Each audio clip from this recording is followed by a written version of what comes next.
Assalamualaikum warahmatullahi wabarakatuh. Semangat pagi.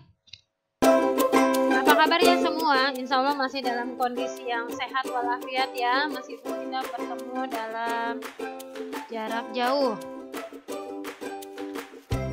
Kita mulai dengan membaca basmalah.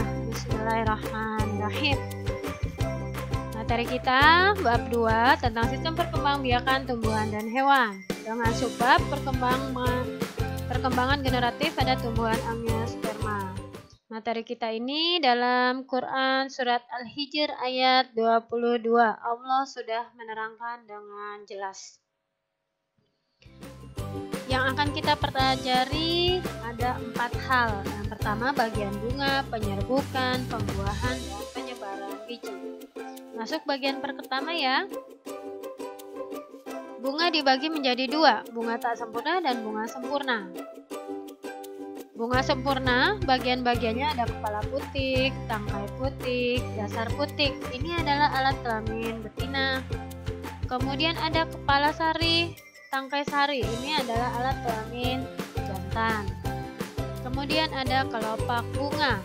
Kelopak bunga merupakan modifikasi dari daun. Kemudian ada mahkota bunga.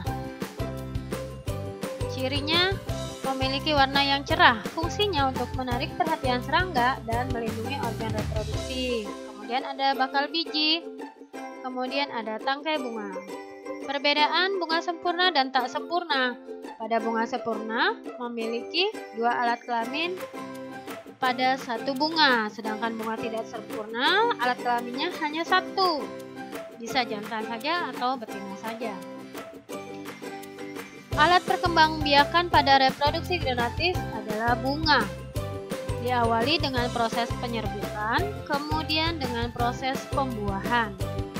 Penyerbukan adalah proses menempelnya serbuk sari ke kepala putik.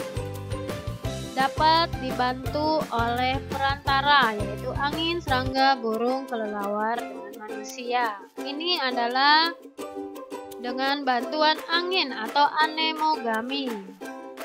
Perhatikan gambarnya ya, ada prosesnya, tahapannya. Angin bertiup, kemudian pohon jagung melepaskan serbuk sari. Kemudian serbuk sarinya diterbangkan oleh angin dan menempel pada putik pada tumbuhan jagung yang lain.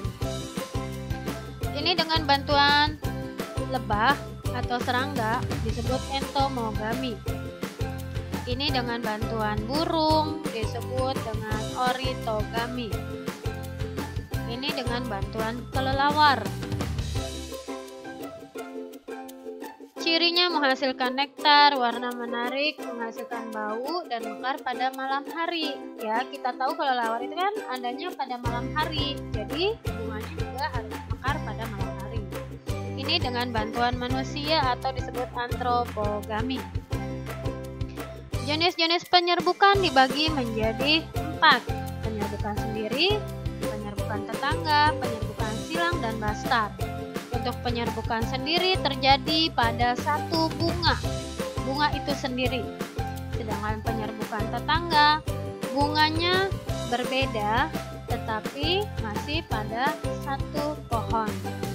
Penyerbukan silang, bunganya berbeda, pohonnya berbeda, tapi masih satu jenis. Ya.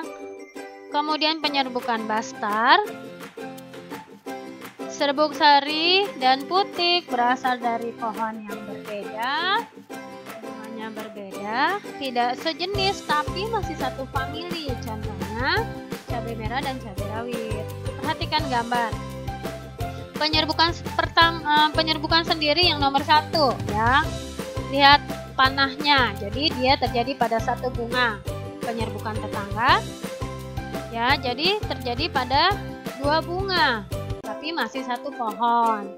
Penyerbukan silang terjadi pada pohon yang berbeda tapi bunga jenisnya sama. Sedangkan penyerbukan bastar jenis bunganya berbeda, pohonnya berbeda tapi masih satu famili. Perhatikan gambar ya, jelas terlihat ya. Pembuahan. Pembuahan yang akan kita pelajari yaitu pembuahan ganda. Terbentuk biji dan buah. Jadi inti sel sperma 1 melebur membentuk zigot. Kemudian inti sperma 2 melebur dengan inti kandung lembaga membentuk cadangan makanan. Nah, ini proses pembuahannya. Jadi serbuk sari menempel pada kepala putik, kemudian membentuk bulu serbuk sari. Kemudian terbentuk dua inti, ada inti vegetatif dan inti generatif. Inti generatif ini akan membelah menjadi dua, menghasilkan dua inti sperma. Akan menuju ke mikrofil. Inti vegetatif akan mati. Satu inti sel sperma membuahi sel telur, menghasilkan zigot atau kemudian menghasilkan sperma. Setelah zigot berkembang menghasilkan embrio. Satu inti sperma lain membuahi inti kandung lembaga, menghasilkan endosperma atau cadangan makanan bagi embrio. Ini mekanisme pembuahan ganda. Silakan kalian pelajari dan amati. Lanjut, materi berikutnya penyebaran biji, merupakan pergerakan biji atau benih tumbuhan dari tumbuhan induknya. Ya, terjadi bisa secara alami atau bantuan manusia. Penyebaran biji dengan bantuan angin disebut anemokori.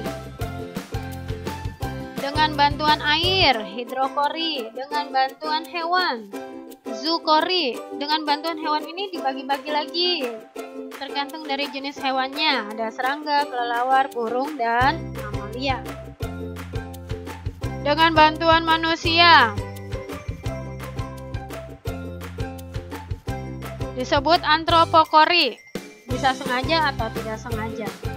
Sampai di sini materi kita. Kalau masih ada yang ingin kalian pertanyakan, silakan hubungi saya di WA group atau japri dengan saya. Kita tutup dengan membaca hamdalah alhamdulillahirabbil alamin. Sampai ketemu dengan materi berikutnya. Wassalamualaikum warahmatullahi wabarakatuh.